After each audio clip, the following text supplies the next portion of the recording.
Buenas noches, amigos y amigas, dándole la bienvenida a su programa Punto de Análisis. Hoy, nuestro hermano y amigo Roberto Díaz le envía un afectuoso saludo y a la vez se disculpa porque hoy no estará con nosotros por compromisos ya de su día a día. De igual forma, como cada miércoles, traemos salud.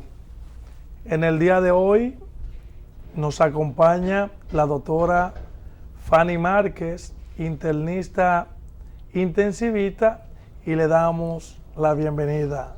Bienvenida, doctorísima. Muchísimas gracias, doctor Martínez, por la introducción. Y aquí estamos para hablar un poquito de salud y variedad también. Siéntase libre que el jefe hoy anda haciendo unos compromisos. Sí. El señor Roberto anda cumpliendo una misión especial y por eso estaremos nosotros por aquí brindándole al público un contenido muy interesante.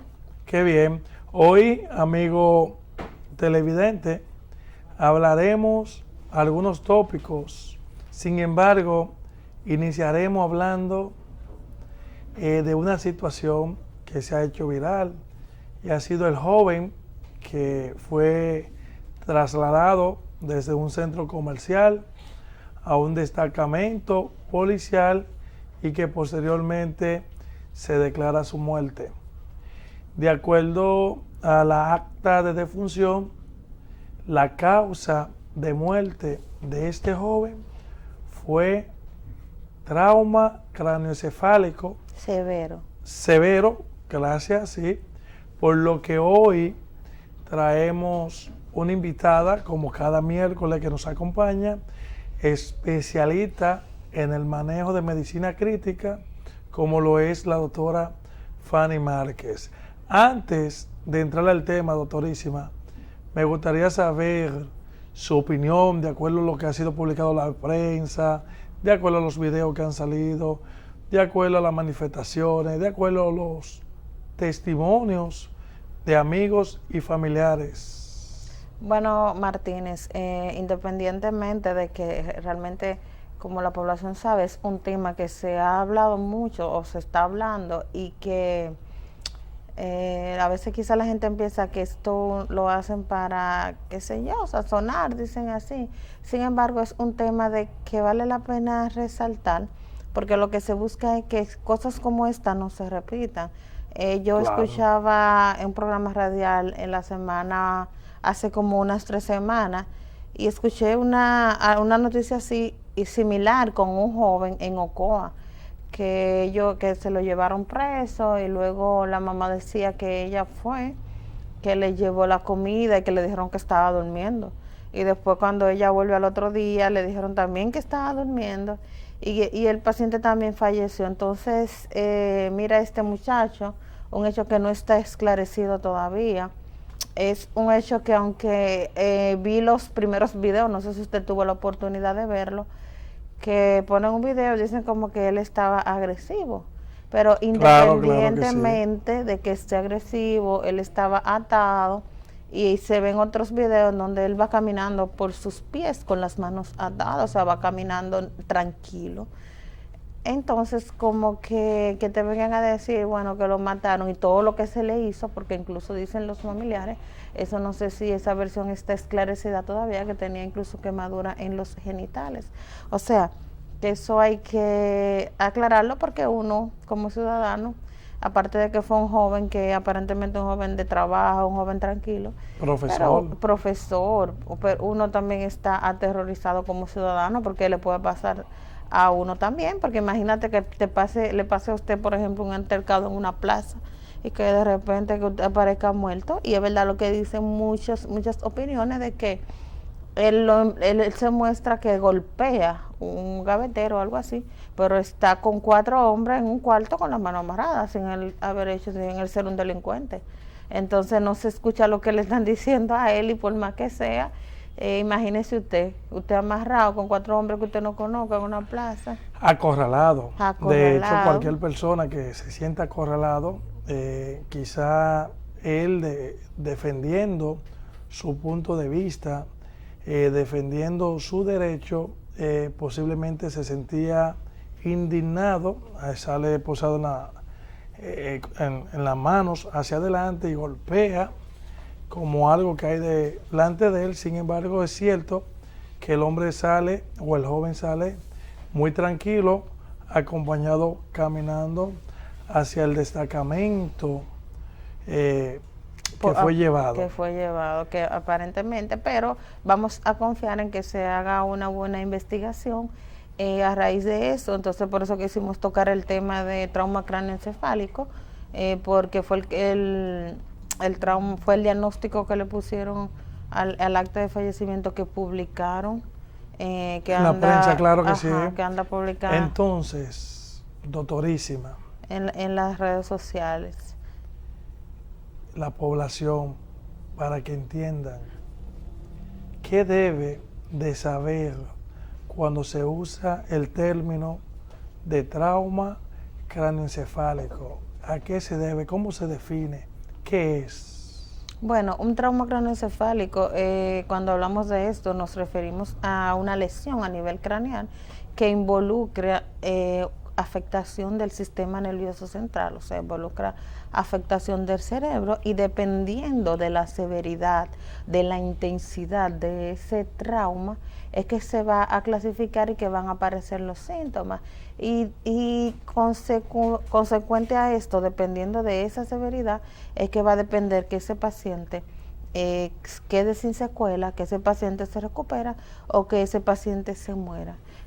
Depende mucho de la severidad, de la severidad del mecanismo de la lesión.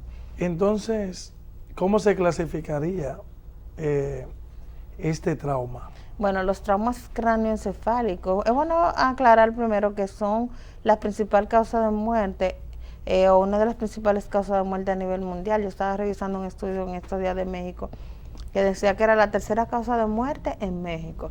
Está muy atribuida a accidentes de vehículos de motor. Sin embargo, por ejemplo, las causas como la caída, que te pueden causar un trauma cráneoencefálico, se asocia más en personas adultas por encima de 65 años y no en personas jóvenes. Entonces, el trauma se clasifica en leve, moderado y severo. Esto va a depender mucho del mecanismo de la lesión y del grado de afectación del cerebro, como ya le había dicho. Por ejemplo, cuando es leve, la persona regularmente tiene una pérdida del conocimiento que no dura más de 30 minutos. Y se va, y hay Ese es en la leve. Ese es en el leve. No puede durar más de 30 minutos. Cuando decimos alteración, es cuando la persona pierde el conocimiento, cuando la persona se desmaya, se desconecta. Usted se cayó, se dio un tablazo, un cacazo, lo que sea, se desmayó, perdió el conocimiento. Cuando hablamos de perder el conocimiento, para aclarar, porque hay gente que quieren perder el conocimiento viendo todo lo que está pasando. De que si yo me caigo, cuando a veces me llegan pacientes, de que me caí del motor y perdí el conocimiento, sí, ¿y de qué color era el que te chocó? Rojo. Ah, pues usted no perdió el conocimiento, me dio por atrás. No, ahí no se, pérdida del conocimiento es cuando usted se cae y usted despierta en el hospital y usted no se acuerda. No necesariamente en el hospital, pero... O donde lo hayan socorrido, no necesariamente el hospital, obviamente, pero no hay que, para perder el conocimiento, uno no puede acordarse de nada. Totalmente. Porque uno se desconecta. Entonces, cuando eso es pérdida de conocimiento, si usted duró unos 30 minutos que usted no sabía de usted, que cuando usted despertó estaba en una casa o estaba en un destacamento, ¿verdad? O estaba como el caso del chico, que hay que ver si no llegó a despertar, no se sabe, hay que ver. Ese es leve. Cuando hablamos de moderado, hablamos que tenemos un mecanismo de lesión más fuerte. Entonces aquí el tiempo de duración es más de 30 minutos de la pérdida del conocimiento, pero no pasa las 24 horas. Y tenemos lo que se llama la escala del coma de Glasgow, que también nos ayuda a clasificar. Por ejemplo, escala de Glasgow, que es una escala ¿Qué se busca que nosotros los médicos buscamos el nivel de conciencia, el nivel de conexión que tenga el paciente con el exterior. Esta escala en medicina nos ayuda a nosotros saber qué tan orientado o qué tan conectado esté el paciente con el medio, con nosotros, que conoce y que no conoce. Nos ayuda mucho por eso saber la clasificación del trauma. Y cuando ya estamos en un trauma craneoencefálico severo, ya estamos hablando que hay un compromiso importante del sistema nervioso central, el paciente se permanece inconsciente, ya hay daño estructural a nivel de imágenes cerebrales, por ejemplo, a nivel de tomografía o la imagen cerebral que tengamos a mano, que puede ser también resonancia. Vamos a tener cambios estructurales que nos van a orientar a que sí realmente estamos ante un trauma craneoencefálico severo con una mortalidad muy elevada y la principal causa de discapacidad en pacientes jóvenes. Algo Aparte del costo económico que esto conlleva. A raíz de lo que usted dice, un paciente politraumatizado o con un trauma craneoencefálico, ¿en cuánto oscila su estadía? Regularmente ese paciente, ¿qué tiempo? Larga, ¿verdad? Sí, regularmente, por ejemplo, un paciente con un trauma craneoencefálico leve no necesariamente pudiera meritar un ingreso. Porque aquí hay muchos accidentes de motores, la gente echando carrera domingo, sí. Sin luz, es terrible. Así mismo, yo que trabajo en San Pedro, cuando yo vengo ahí en las Américas, después del peaje, como a 5 minutos del peaje, se ponen ellos a hacer unas carreras exquisitas. La carrera de la muerte. Sí, yo, ay mi madre, cuántos riñones volando. Sí. Bueno, una campaña de donación siempre hay que hacer. Sí, oye, me acostaba, te pasan por abajo, que tú dices, mielquina. Mire algo, doctora, es sumamente importantísimo. ¿Puede la persona tener un trauma craneoencefálico y necesariamente se debería de acompañar con pérdida del conocimiento? Tengo que decirle que quedó una pregunta en el aire, que es la estadía de un paciente con trauma craneoencefálico. Bueno, sí, pero lo voy a responder esa. Si nos apegamos a la definición, si es leve, tiene que tener una pérdida del conocimiento de aproximadamente unos 30 minutos. Necesariamente para clasificarse el trauma. Hay unas derivaciones, hay subclasificaciones y hay que ver el tipo de trauma primero, porque es un tema un poquito extenso, porque hay que ver si tiene herida o si no tiene herida. En cuanto a la estadía... O sea que el trauma puede ser abierto o cerrado. O puede ser cerrado, exactamente. Excelente. Y hay que tumbar el mito, como siempre vamos a informar a la población, de que si bota la sangre, es que está bien. Es verdad, es cierto, Domingo. De que si se queda... Por ejemplo, se considera un trauma peligroso cuando la gente hace un hematoma, un chinchón y no sangra. La mamá prefiere que si me le va a dar el golpe el muchacho, pártemelo. Si no me lo va a partir, no me le dé. No. Y algo importante, obviamente, para que la audiencia se eduque, cuando hablamos de trauma craneoencefálico, es o debe de existir un golpe en la cabeza. Vamos a una pausa y en breves regresamos.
Products pensando en la mujer dominicana crea el nuevo jabón íntimo Everfresh, doble acción. Elimina la irritación vaginal con pH fisiológico de 4. Tiene máxima frescura, es antibacteriano, porque la confianza es importante y una mujer segura puede conquistarlo todo.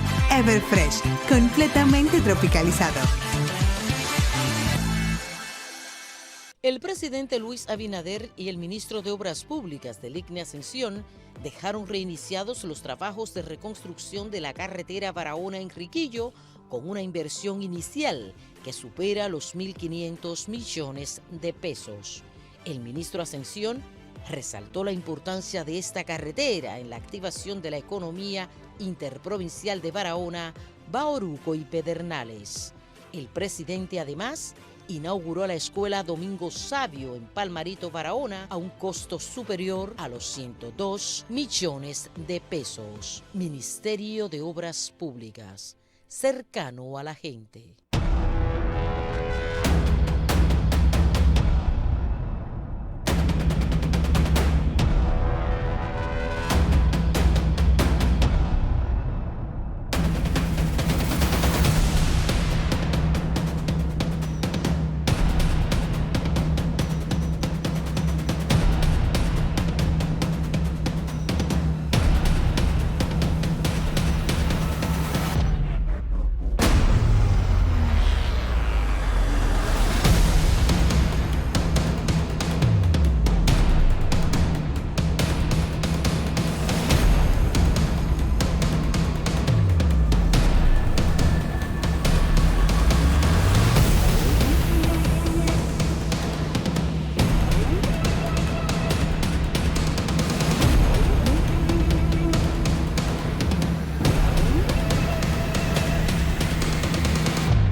Regresamos de nuevo a su espacio punto de análisis o puntos de análisis.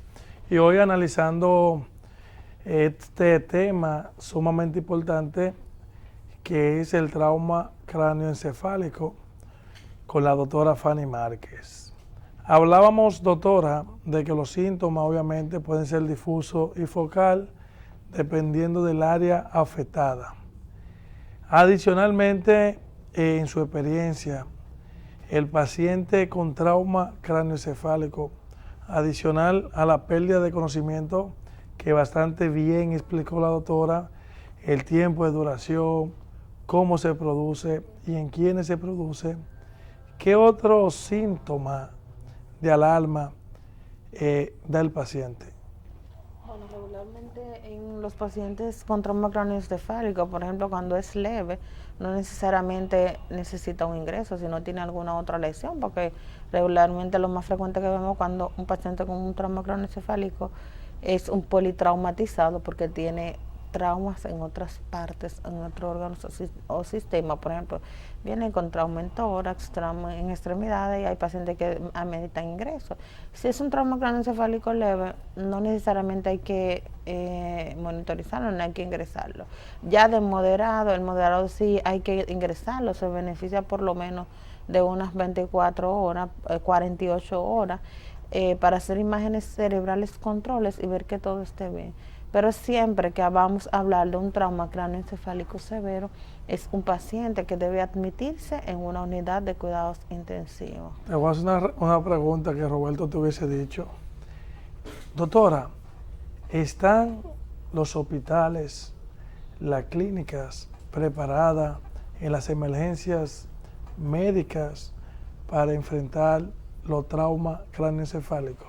Claro que sí, están muy preparados. Ese es el día a día, más con estos motoristas de aquí. Eso comida fresca todos los días. Esa es una de las estadísticas más altas, los accidentes de vehículos de motor, sobre todo en nuestro país, que utilizamos mucho el motoconcho. ¿Qué representa? Tenemos, Domingo, estadística aquí en el país. Aproximadamente un 70% según las últimas estadísticas, por eso ya habría que actualizarla porque hace unos años. Si usted tiene el dato, no lo pudiera ofrecer. Y sería excelente, lo podemos actualizar durante el programa, pero si es la más alta de mortalidad. Por ejemplo, tenemos el Hospital Traumatológico, sí, claro, el Darío Contreras, tenemos el Neyeras Lora, y son hospitales que están bien equipados porque cuentan con unidades de cuidados intensivos, neuro UCI, hacen un excelente trabajo, y tenemos el Neyeras Lora y la mayoría de los centros ¿Están preparados? Sí, están preparados, están muy bien equipados y de personal muy preparado. ¿Y el Darío Contreras? Yo entiendo que sí, porque eso es el hospital de referencia. De referencia. Prácticamente, sí. Doctora. Y he tenido oportunidad, aunque no trabajo ahí, pero he pasado en algunas ocasiones, he tenido oportunidad de participar y sí están muy ocupados, tienen intensivo, tienen suficientes camas. Regularmente esos pacientes van a llegar con un deterioro, como recuerda que le mencioné al principio, que hay un déficit del estado neurológico. Entonces esa alteración, el paciente se recibe regularmente en coma. Cuando un paciente está en coma, lo primero que tenemos que hacer es asegurar la vía aérea de ese paciente. Es un paciente que ha perdido sus funciones, hay que entubarlo, colocarlo en ventilación mecánica. Hay que tener el debido cuidado debido a que puede tener traumas faciales, por ejemplo. Y al momento de entubarlo podemos agravar quizás la situación, por lo que hay que tener eso claro aquí.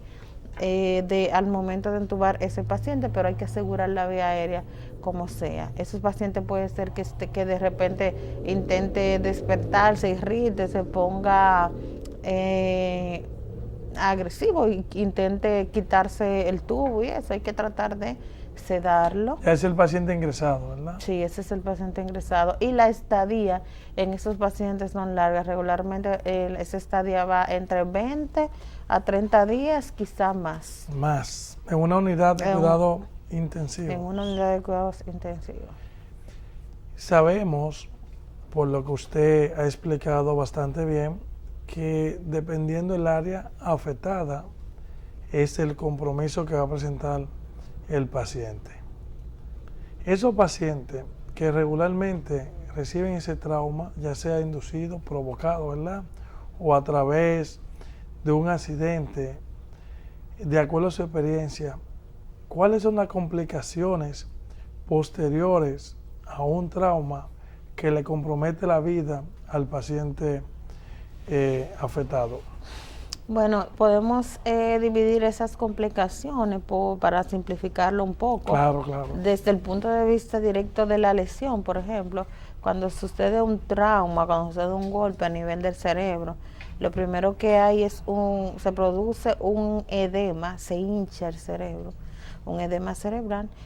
Esto como consecuencia o secundario a ese edema cerebral, se produce un aumento de la presión endocraniana porque tenemos algunas estructuras que están bañadas con un líquido, entonces esta presión de ese líquido aumenta y como consecuencia de esto hay una compresión de las estructuras que están a nivel del cerebro, y esto entonces es lo que produce una herniación de ciertas estructuras importantes que manejan nuestros centros respiratorios, nuestros centros cardiológicos, y como consecuencia de esto se produce lo que es el paro cardiorrespiratorio y la persona fallece.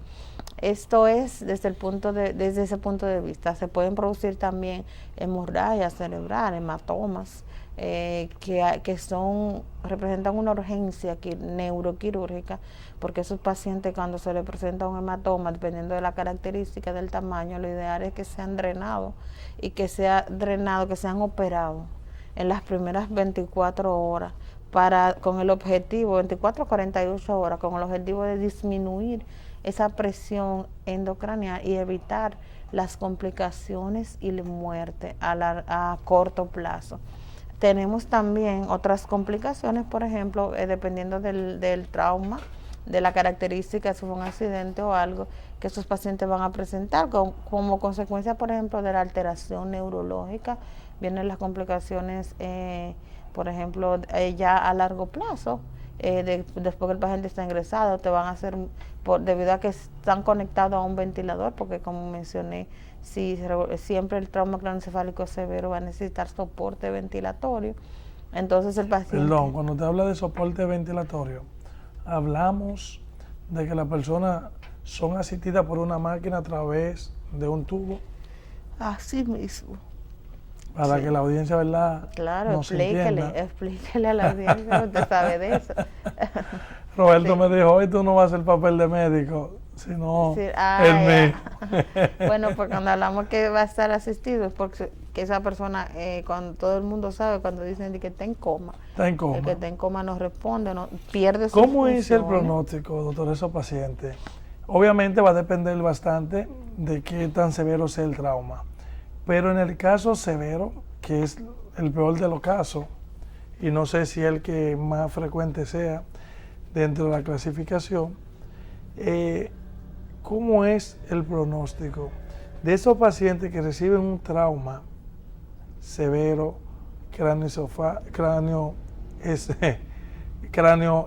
ay Virgen de la Altagracia, encefálico, perdón?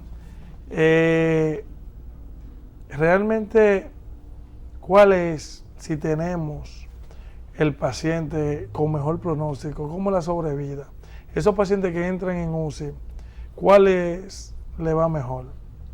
A los que presentan el edema, la herniación, y obviamente ya la otra que usted mencionó. Sí, regularmente, como yo decía al principio, que el trauma craneoencefálico es la principal causa tanto de muerte como de discapacidad en pacientes jóvenes. Entonces el pronóstico en estos casos va a depender de cada paciente. Sin embargo, el trauma craneoencefálico tiende a dejar secuelas dependiendo del grado de afectación, y puede recuperarse. El paciente joven recupera sus funciones, pero con el tiempo le ayuda bastante las terapias de rehabilitación. Y hay pacientes que tienen trauma craneoencefálico que duran mucho tiempo encamado porque la estancia es larga, y que después del año, los 2 años, ya pueden hacer su vida normal, recuperan sus funciones. El diagnóstico de esos pacientes, ¿cómo nosotros lo abordamos? Regularmente el diagnóstico de los pacientes con trauma craneoencefálico es clínico, empezando identificando desde la historia clínica qué le sucedió en todo esto, y ya nos ayudamos, nos complementamos con neuroimágenes. El estudio ideal para hacer a un paciente con un trauma craneoencefálico, el primer estudio es una tomografía de cráneo, porque la tomografía de cráneo es muy sensible a ver las estructuras del sistema nervioso central y a identificar los sangrados, si hay hemorragia o no. Entonces, regularmente es un estudio que es muy asequible a todo. En la mayoría de los centros tienen siempre forma de hacer una tomografía, entonces hay que hacerle su tomografía para identificar que el paciente no tenga una hemorragia y para ver el grado de afectación de ese paciente. ¿Es posible una tomografía en cualquier hospital que no sea de trauma en nuestro país?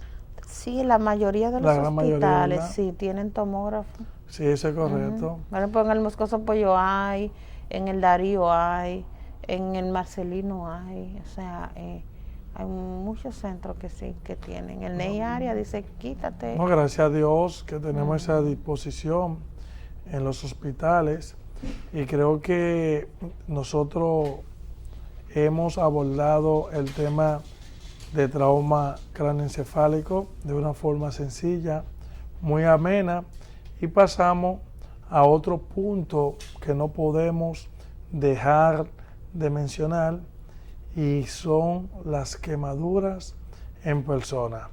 Esto es debido porque el día pasado fue muy visto y muy frecuente como varios establecimientos tomaron incendio de alguna forma, incluso personas fueron fallecidas o fallecieron a causa de quemaduras. ¿Qué nos trae, doctora, de quemadura? Cuando nosotros hablamos de quemadura, ¿cómo sucede? ¿Cómo se clasifican? Porque es importante resaltar en modo de introducción de que las quemaduras pueden ser por fuego, por químicos, por frío y por electricidad. Partiendo de ahí, doctora, ¿cómo se clasifican las quemaduras en nuestro cuerpo? ¿Hay alguna clasificación? Regularmente, primero hablar un poquito de que sí, que en estos últimos meses como que todo el mundo se anda quemando y hay que tener las precauciones, pero lo más penoso de eso es que quizá lo que vemos es que no estamos orientados en los primeros auxilios en pacientes quemados, porque no hay que ser médico ni personal de salud para uno manejar lo que son primeros auxilios. Y las quemaduras son muy peligrosas, porque las quemaduras, dependiendo del porcentaje de afectación, sí, dependiendo del porcentaje de afectación, contrarrestan o traen consigo una elevada mortalidad en los pacientes. Y aparte de la mortalidad, quizá hay tantas cosas que la gente ignora, como por ejemplo, una vez que un paciente recibe una quemadura, por ejemplo las quemaduras de tercer grado sobre todo, y que por ejemplo le afecta más del 50-60% de superficie corporal, estos pacientes son ingresados. Lo que trae esto, todos los procedimientos que se realizan en esos pacientes son, oye, la gente no se imagina. Un paciente quemado es un paciente que también tiene una carga económica bastante elevada, tanto para el país como servicio, como sistema de salud pública, como para los familiares. De hecho, se habla, doctora, de que necesitamos crear más unidades de quemado. Eso iba a decir. Aquí, ¿cuántas tenemos? Yo ¿Una? Tengo entendido que sí, que solamente yo por lo menos conozco que tenemos una sola unidad de quemado que funciona en el Hospital Neares Lora, que estaba anteriormente en el Morgan, lo sí. movieron, hasta donde tengo, y en el Robert Reed creo que hay una de niños, que está la de niños. Cuando nosotros hablamos de quemados, hablamos que de acuerdo a la Organización Mundial de la Salud, 180,000 personas fallecen cada año a causa de quemaduras. Es importante siempre saber qué debe de hacer y qué no debe de hacer, porque, doctora, hay veces que hay incendios, para que tenga una idea, incendios que son por electricidad y la persona tiende a echarle agua. Entonces, es domingo. Esas son de las cosas que no se permiten hacer. Algo importante, doctora, las complicaciones más frecuentes en esos pacientes quemados que vemos, adicionalmente a la deshidratación que presenta porque expuesto al calor se deshidrata. Usted hablaba de que dependiendo de la superficie corporal que se divide, porque no es lo mismo, gente televidente, que te queme una mano a que te queme el pecho, no es lo mismo que te queme una pierna a que te queme la parte superior, o como nosotros hemos visto personas que se quema la parte anterior y la parte posterior. Obviamente, a mayor grado de superficie corporal, peor pronóstico va a tener. Otras localizaciones que son sumamente graves son las localizaciones, por ejemplo, en el cuello. Esas son quemaduras muy peligrosas porque tenemos muchas estructuras en el cuello. Entonces, cuando el paciente se quema, ¿verdad?, se deshidrata, entonces luego tiende a edematizarse, a hincharse. Entonces esto, cuando es en el cuello, produce compresión a nivel de esas estructuras, y ese paciente regularmente requiere de ventilación, de soporte ventilatorio. O sea, caemos otra vez en el punto de la ventilación mecánica, que es una terapia que utilizamos en las unidades de cuidados intensivos, que nos ayuda bastante porque nos ayuda a recuperar vidas. Entonces ponemos a ese paciente en ventilación mecánica hasta que ese paciente puede recuperarse. Pero hay cosas, por ejemplo, antes de que llegue a la quemadura física, está la quemadura por inhalación, las químicas, por ejemplo. Esos pacientes regularmente te llegan con una insuficiencia respiratoria, porque antes de llegar el fuego le llega el humo. Y llegan con esos pulmones con una insuficiencia respiratoria bastante severa, y son pacientes que son de muy mal pronóstico porque inhalan el humo, y la mortalidad es alta también.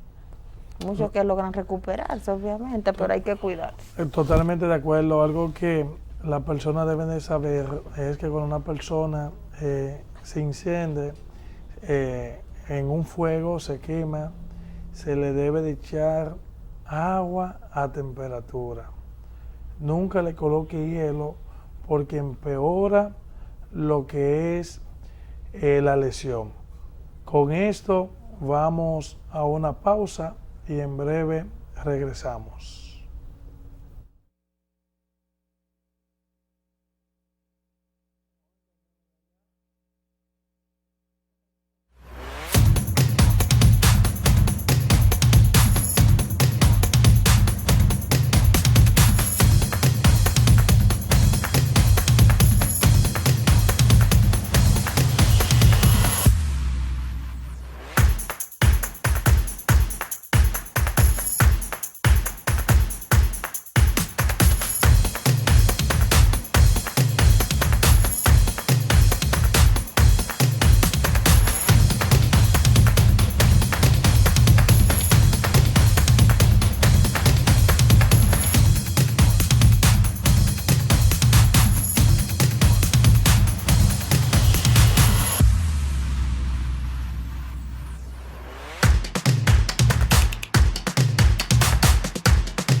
Star Products, pensando en la mujer dominicana, crea el nuevo jabón íntimo Everfresh, doble acción. Elimina la irritación vaginal con pH fisiológico de 4. Tiene máxima frescura, es antibacteriano, porque la confianza es importante y una mujer segura puede conquistarlo todo. Everfresh, completamente tropicalizado. El presidente Luis Abinader y el ministro de Obras Públicas del ICNE Ascensión dejaron reiniciados los trabajos de reconstrucción de la carretera Barahona-Enriquillo con una inversión inicial que supera los 1.500 millones de pesos. El ministro Ascensión resaltó la importancia de esta carretera en la activación de la economía interprovincial de Barahona, Bauruco y Pedernales. El presidente además inauguró la escuela Domingo Sabio en Palmarito, Barahona, a un costo superior a los 102 millones de pesos. Ministerio de Obras Públicas, cercano a la gente.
Regresamos a su espacio Puntos de Análisis, hoy como cada miércoles con la doctora Fanny Márquez, internista intensivista, y hablábamos de qué representa en gasto económico los quemados.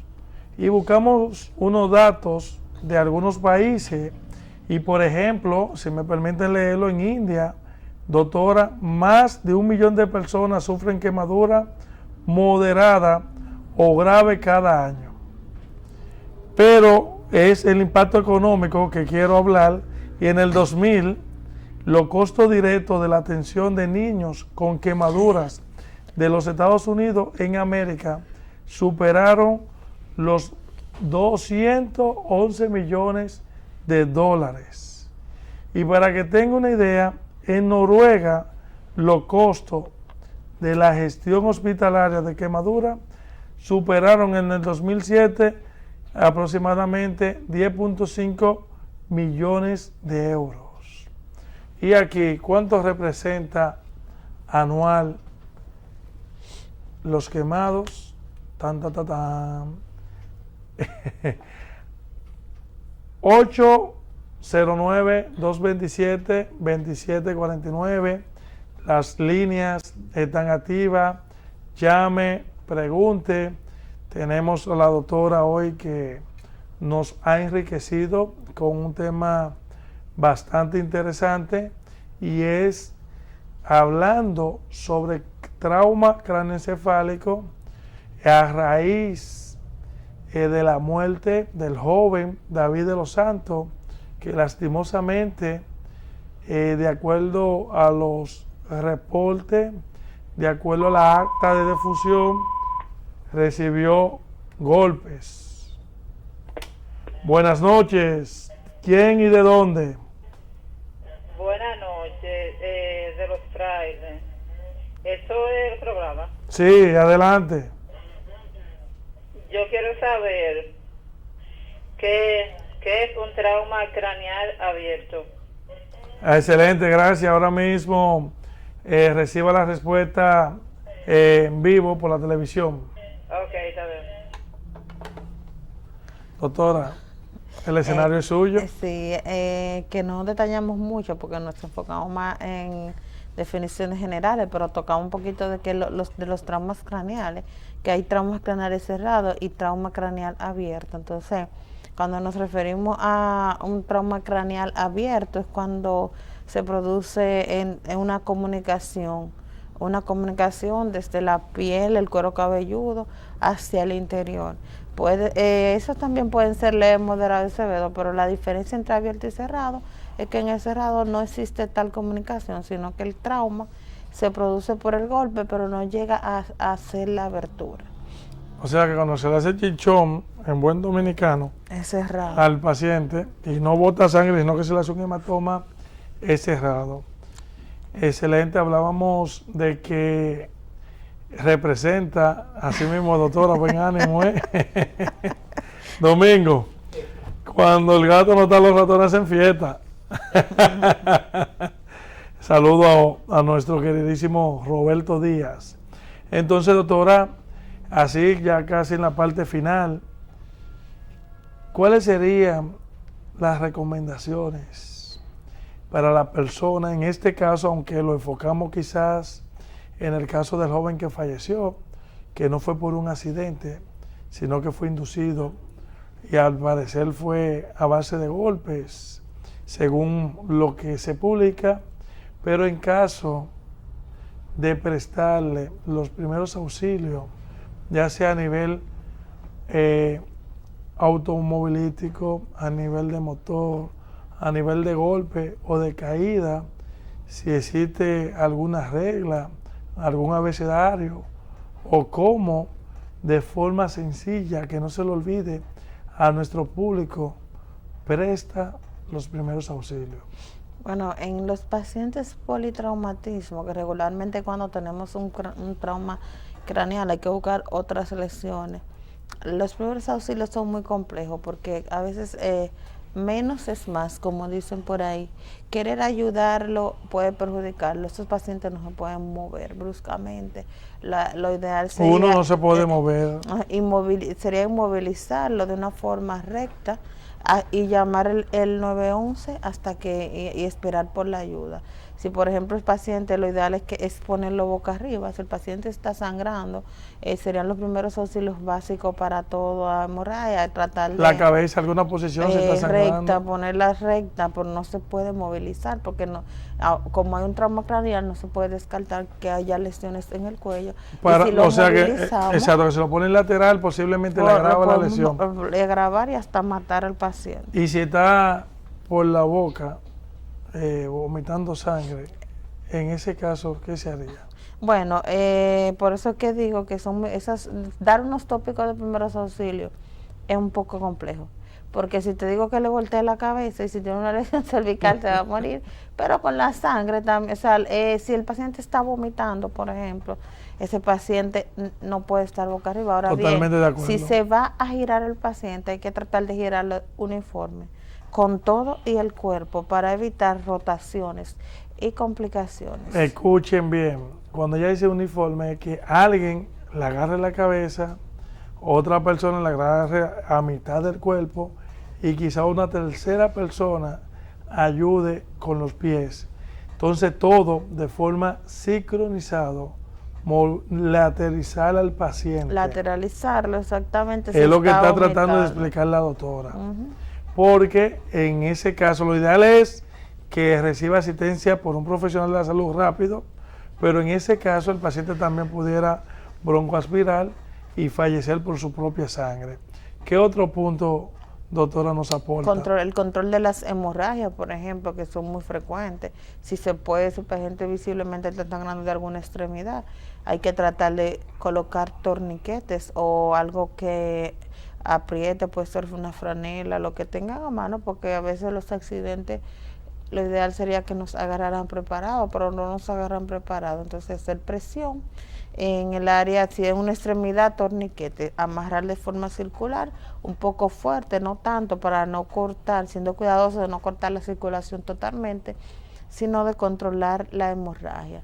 Totalmente de acuerdo, porque si aprieta, posiblemente produzca una isquemia y eso se traduce a muerte de tejido y es lo que nosotros no queremos. Y hay que aclarar que estas son pinceladas por encima, porque ya necesitaríamos un programa completo realmente para hablar de primeros auxilios. Podemos tocar algunos primeros auxilios, por ejemplo, en quemaduras también. Totalmente Sí, de acuerdo, claro sí, que sí, aprovechemos. para sí. aprovechar los minutos que nos quedan, y es, por ejemplo, cuando el paciente recibe una quemadura, si es por electricidad, por ejemplo, lo ideal es tratar de desconectar la electricidad, porque las quemaduras por electricidad son las que se consideran un 100%, porque son, como la gente dice, por dentro. Por dentro. Regular, son eléctricas, son Doctora, se le da descargas. un palo al que está pegado para ayudarlo. ¿Cómo se le pega, Domingo? Lo ideal es desconectar la corriente y no se le puede pegar al paciente hasta que no esté seguro de eso. Y si tiene quemaduras externas, irrigar con suficiente agua para evitar la deshidratación de este tipo de la piel o del área lacerada, pero yo creo que ya estamos llegando al final. Sí, ya Domingo está diciendo que corte. Sí. Hemos llegado a la parte final. Doctora, gracias, porque cada miércoles nos aporta y nos deja un valor agregado. Nos vemos el próximo miércoles y gracias por tu sintonía. Bye bye.